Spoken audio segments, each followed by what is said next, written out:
तू ही तू, तू ही तू। शरीर इंद्रियां मन बुद्धि से जो भी भाव क्रिया पदार्थ आदि ग्रहण किए जाते हैं वे सब भगवान ही हैं। मन की स्फुरणा मात्र भगवान ही हैं। संसार में अच्छा बुरा, शुद्ध अशुद्ध, शत्रु मित्र, दुष्ट सज्जन, पापात्मा पुण्यात्मा, जो कुछ भी देखने सुनने कहने सोचने समझने आदि में आता है वह सब का सब केवल भगवान ही हैं।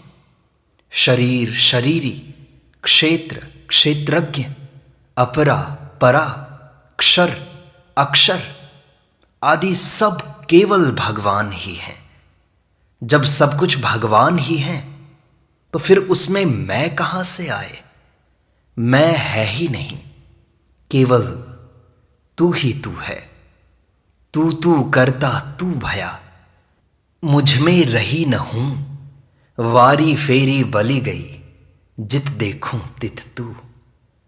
अब भगवान की प्राप्ति में देरी किस बात की है? भगवत प्राप्ति तत्काल होने वाली वस्तु है। मान लो कि हम एक नदी को देख रहे हैं। किसी जानकार व्यक्ति ने हमसे कहा कि यह नदी गंगा जी है। यह सुनते ही हमारी भावना बदल गई, दृष्टि बदल गई। इसमें देरी क्या लगी? परिश्रम करना पड़ा क्या? किस क्रिया और पदार्थ की आवश्यकता पड़ी? सब कुछ भगवान ही है। इस वास्तविक बात को स्वीकार करने के लिए न कोई ग्रंथ पढ़ना है, न कोई ध्यान करना है, न कोई चिंतन करना है, न ही श्रवण मनन निदिध्यासन करना है। न आंख मींचनी है, न कान मूंदने हैं, न ही नाक दबानी है। न जंगल में जाना है, न गुफा में जाना है, न हिमालय में जाना है। अपनी सत्ता को भी अलग न रखकर भगवान में मिला देना है। मैं और मेरा को छोड़कर तू और तेरा को स्वीकार करना है। फिर तेरा भी न रहे, अपितु तू ही तू रह जाए। मैं की जगह केवल भगवान ही रह जाए। यह सिद्धांत है कि जो वस्तु सब समय में मौजूद होती है उसकी प्राप्ति के लिए भविष्य की अपेक्षा नहीं होती, और जो वस्तु सब जगह मौजूद होती है उसकी प्राप्ति किसी क्रिया या पदार्थ से नहीं होती। कहीं जाने से जो परमात्मा मिलेंगे वे ही परमात्मा जहां हम हैं वहां पूरे के पूरे हैं। कहीं जाने की, कुछ बदलने की आवश्यकता नहीं है, केवल मन बदलने की आवश्यकता है। उनकी प्राप्ति की सच्ची चाहना होनी चाहिए। उनकी प्राप्ति केवल इच्छा मात्र से होती है। जो केवल परमात्मा की प्राप्ति करना चाहता है उसको तत्काल प्राप्ति होती है, देरी नहीं लगती। देरी उसको लगती है जिसको इच्छा की कमी के कारण देरी सह्य है। जो वस्तु दूर हो उसकी प्राप्ति के लिए मार्ग होता है। अब जो वस्तु सर्वव्यापक हो, सब जगह परिपूर्ण हो, उसकी प्राप्ति के लिए मार्ग नहीं होता। उसकी प्राप्ति केवल चाहना से होती है। चाहना मात्र से परमात्मा ही मिलते हैं और कोई वस्तु नहीं मिलती। परमात्मा अद्वितीय हैं तो उनकी चाहना भी अद्वितीय होनी चाहिए।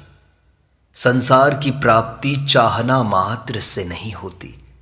संसार की प्राप्ति करने से होती है। परमात्मा की प्राप्ति न करने से होती है। मूल में साधक के भीतर परमात्मा की लालसा होनी चाहिए। अगर भीतर से संसार अच्छा लगता है, संसार की लालसा है, तो परमात्मा प्राप्ति नहीं हो सकती। जैसे जिसके भीतर प्यास होती है उसी को जल दिखाई देता है। ऐसे ही जिसके भीतर संसार की प्यास है, लालसा है, उसको संसार दिखाई देता है।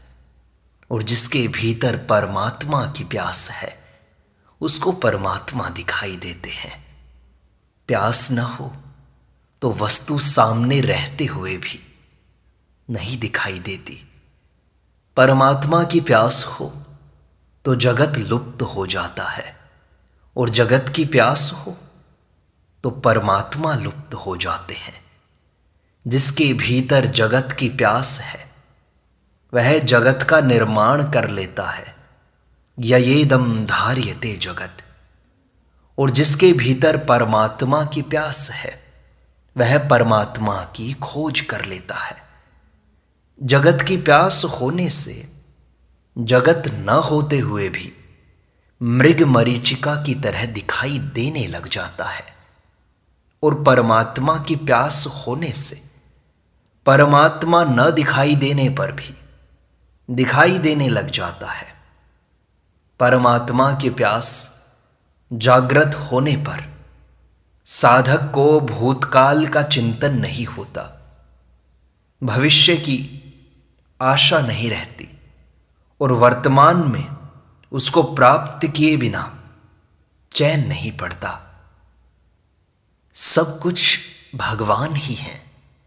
यह बात हमें दिखाई दे या न दे, हमारे जानने में आए चाहे ना आए, हमारे अनुभव में आए चाहे ना आए, पर हम दृढ़ता से इस बात को स्वीकार कर लें कि वास्तव में बात तो सच्ची है। कमी है तो हमारे मानने में कमी है, वास्तविकता में कोई कमी नहीं है। सब कुछ भगवान ही है। ऐसा अनुभव करने के लिए क्रिया और पदार्थ की आवश्यकता नहीं है, अपितु केवल भाव की आवश्यकता है। हमें केवल अपनी भावना बदलनी है। जब साधक की अंतर्वृत्ति हो, तब एक भगवान के सिवाय कुछ नहीं है, और जब साधक की बाह्य वृत्ति हो, तब जो कुछ दिखाई दे वह भगवान की ही लीला है। भगवान की अपरा प्रकृति के सम्मुख होने से ही हमारी भगवान से विमुखता हो गई है। अगर हम अपरा से विमुख हो जाएं और जिसकी अपरा प्रकृति है उस भगवान के सम्मुख हो जाएं, तो वास्तविकता का अनुभव हो जाएगा। भगवान कहते हैं, ये चैव सात्विका भावा राजसास्तामसाश्चये मत्त एवेति तान् विद्धि न त्वहं तेषु ते मयि।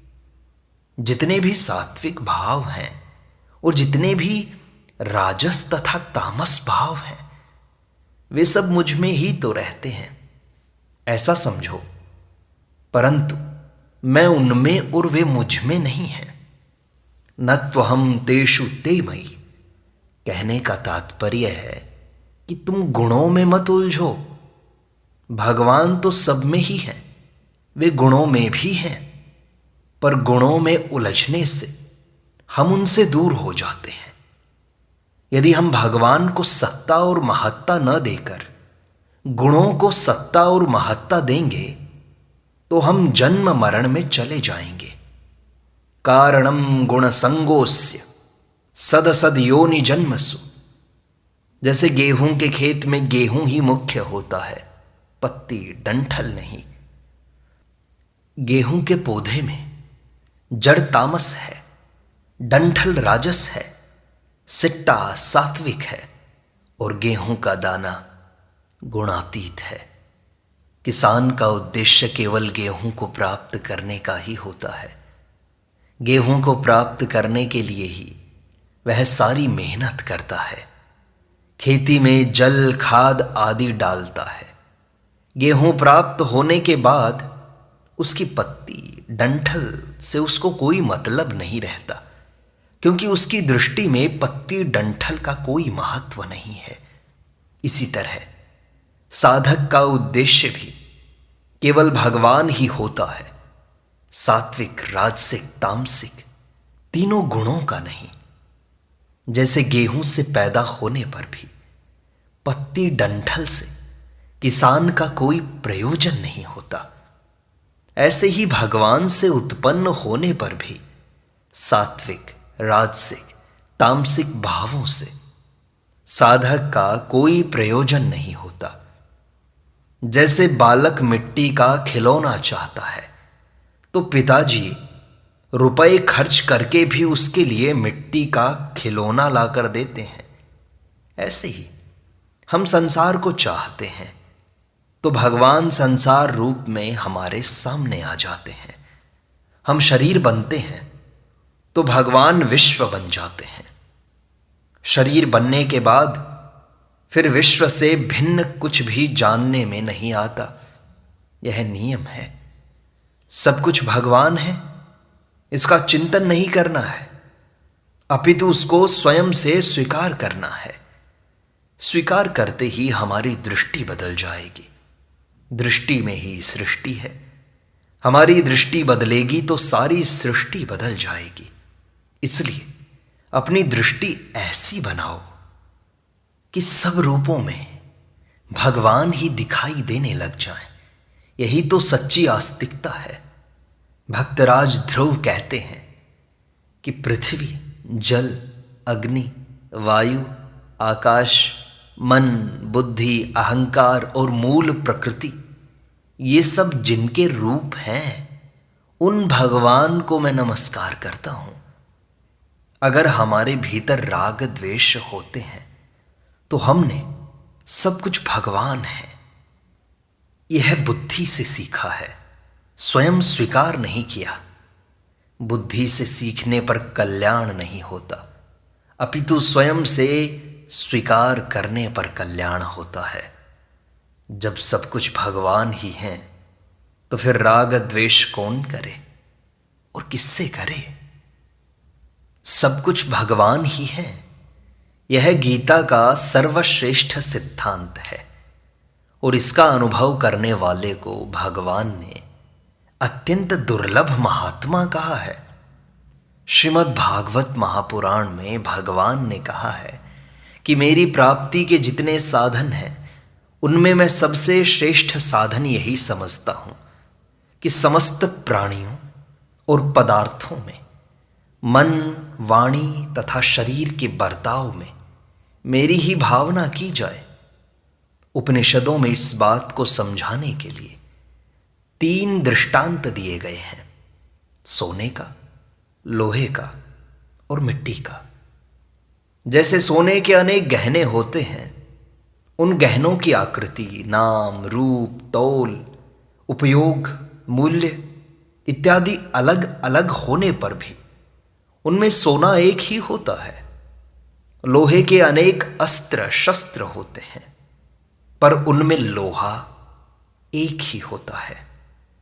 मिट्टी के अनेक बर्तन होते हैं पर उनमें मिट्टी एक ही होती है। ऐसे ही भगवान से उत्पन्न हुई सृष्टि में अनेक प्राणी, पदार्थ इत्यादि होने पर भी उनमें भगवान एक ही हैं। सोने से बने हुए गहनों में सोना प्रत्यक्ष दिखाई देता है। लोहे से बने हुए अस्त्र शस्त्रों में लोहा प्रत्यक्ष दिखाई देता है और मिट्टी से बने हुए बर्तनों में मिट्टी प्रत्यक्ष दिखाई देती है। परंतु परमात्मा से बने हुए संसार में परमात्मा प्रत्यक्ष दिखाई नहीं देते। इसलिए सब कुछ परमात्मा ही है। इस बात को समझने के लिए गेहूं के खेत का दृष्टांत दिया जाता है।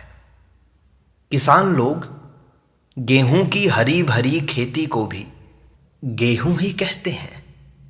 खेती को गाय खा जाती है तो वे कहते हैं कि तुम्हारी गाय हमारा गेहूं खा गई, जबकि गाय ने गेहूं का एक दाना नहीं खाया।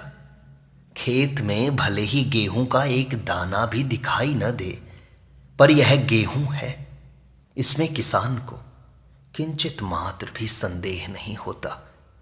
कोई शहर में रहने वाला व्यापारी हो तो वह उसको गेहूं नहीं मानेगा, अपितु कहेगा कि यह तो घास है, गेहूं कैसे हुआ? मैंने बोरे के बोरे गेहूं खरीदा और बेचा है, मैं जानता हूं कि गेहूं कैसा होता है, परंतु किसान यही कहेगा कि यह वह घास नहीं है जिसको पशु खाया करते हैं, यह तो गेहूं है। कारण कि आरंभ में बीज के रूप में गेहूं ही था और अंत में भी इसमें से गेहूं ही निकलेगा। अतः बीच में खेती रूप से यह गेहूं ही है। जो आरंभ और अंत में होता है वह बीच में भी होता है, यह सिद्धांत है। भगवान संपूर्ण सृष्टि के आदि बीज हैं। वे कहते हैं, हे अर्जुन, संपूर्ण प्राणियों का जो बीज है वह बीज मैं ही हूं, क्योंकि वह चर अचर कोई प्राणी नहीं है जो मेरे बिना हो, अर्थात सब कुछ मैं ही हूं। सांसारिक बीज तो वृक्ष से पैदा होता है और फिर वृक्ष को पैदा करके स्वयं नष्ट हो जाता है, पर भगवान पैदा नहीं होते और अनंत सृष्टियों को पैदा करके भी स्वयं ज्यों के त्यों रहते हैं। इसलिए भगवान ने अपने को सनातन और अव्यय बीज कहा है। आम के बगीचे में आम का एक फल भी न हो तो भी वह बगीचा आम का ही कहलाता है। कारण कि पहले भी आम के बीज थे, फिर उनमें वृक्ष उत्पन्न हुए और अंत में उनमें आम ही निकलेंगे। इसलिए बीच में भी वह आम का ही बगीचा कहलाया। लौकिक बीज से तो एक ही प्रकार की खेती होती है।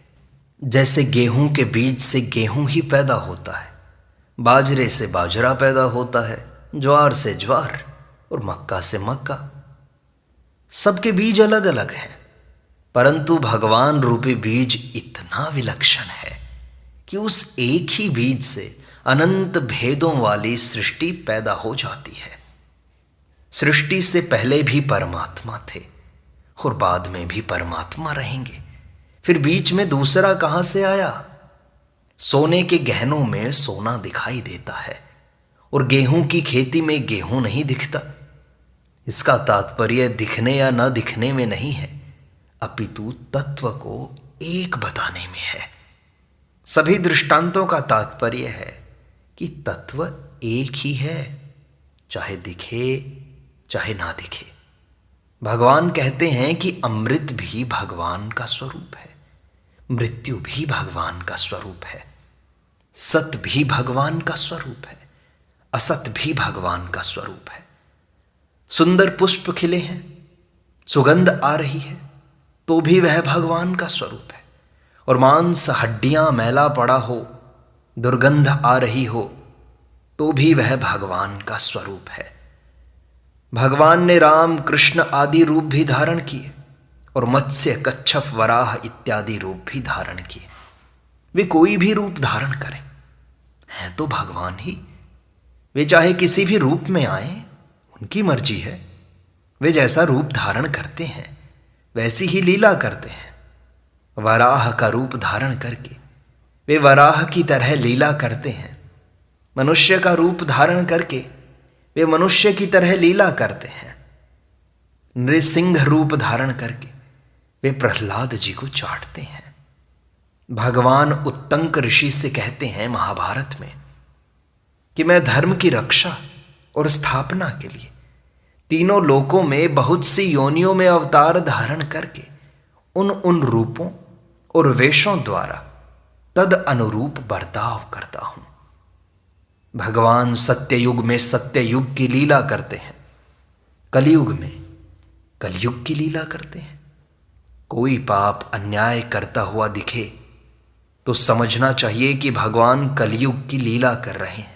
वे कोई भी रूप धारण करके कैसी ही लीला करें, हमारी दृष्टि उनको छोड़कर कहीं नहीं जानी चाहिए। भगवान कहते तो हैं, यो माम पश्यति सर्वत्र सर्वं च मयि पश्यति तस्याहं न प्रणश्यामि सच में न प्रणश्यति। जो सब में मुझे देखता है और मुझ में सबको देखता है, उसके लिए मैं अदृश्य नहीं होता और वह मेरे लिए अदृश्य नहीं होता। जैसे सब जगह बर्फ ही बर्फ पड़ी हो तो बर्फ कैसे छिपेगी? बर्फ के पीछे बर्फ रखने पर भी बर्फ ही दिखाई देगी। ऐसे ही जब सब रूपों में भगवान ही हों तो भगवान छिपेंगे कैसे? कहाँ छिपेंगे? किसके पीछे छिपेंगे? तात्पर्य है कि एक परमात्मा ही परमात्मा परिपूर्ण है।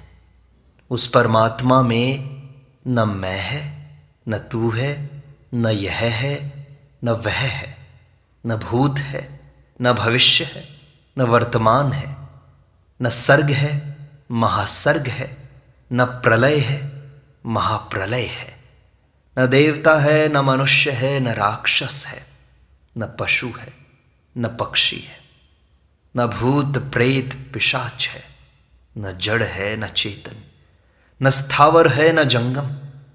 एक परमात्मा के सिवाय कुछ भी नहीं है। वे एक ही अनेक रूपों में बने हुए हैं। वे एक ही अनंत रूपों में भासित हो रहे हैं।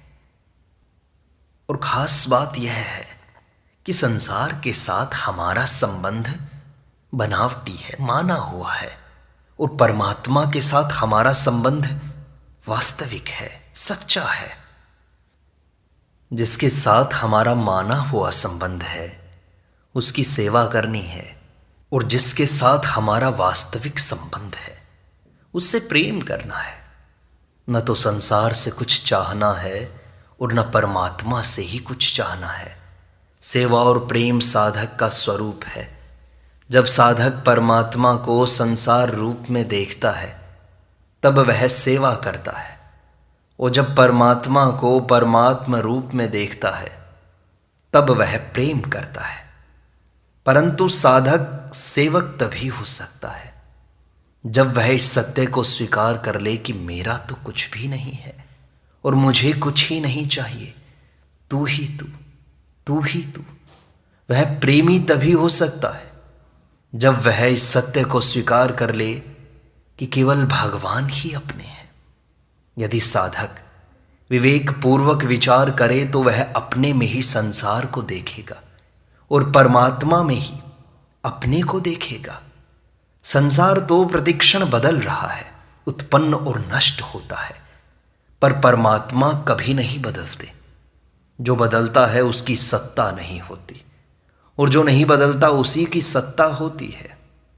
जब साधक सर्वथा बुराई रहित हो जाता है तब उसकी दृष्टि में एक परमात्मा के सिवाय कुछ नहीं रहता। फिर उसकी परमात्मा से न तो दूरी रहती है, न भेद रहता है, और न भिन्नता रहती है। इसी को गीता ने वासुदेवः सर्वम पदों से कहा है। इस प्रकार सत्संग का यह भाग संपूर्णता को प्राप्त होता है। शेष अगले अंक में।